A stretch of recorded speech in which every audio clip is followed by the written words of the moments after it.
Welcome to our channel. Today we how to activate PBS video on Apple TV step by step clearly. To activate PBS video on your Apple TV, start by turning on your Apple TV device. Make sure you are connected to your Wi-Fi network. Navigate to the App Store on your Apple TV. Use the search function to find the PBS video app. Once you locate the app, click on it. Select the Get or Download button to install the app. After the installation is complete, open the PBS video app. You will see an activation code displayed on your screen. Take note of this code as you will need it shortly.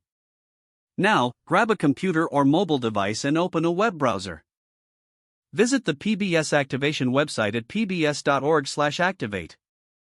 Enter the activation code from your Apple TV into the designated field. Click the Continue or Activate button to proceed.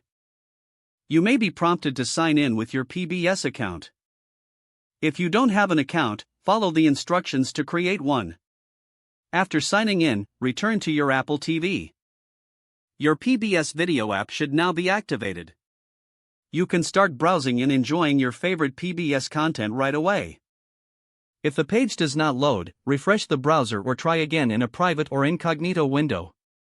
Make sure you are using the correct email address, then retype it carefully to avoid small typos. If your password is not accepted, use the reset option and create a new strong password you can remember. Check your spam folder for verification or security emails, then complete any requested confirmation steps. Enable two-factor authentication if available to improve account security and reduce unauthorized access risk. After signing in, review your profile details so your contact information and settings are accurate and current. If you see an error message, note it down and try again after restarting your device and internet connection.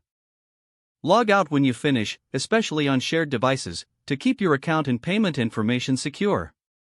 If the page does not load, refresh the browser or try again in a private or incognito window. Make sure you are using the correct email address, then retype it carefully to avoid small typos. Don't forget to like this video and subscribe to our channel for more step-by-step tech guides.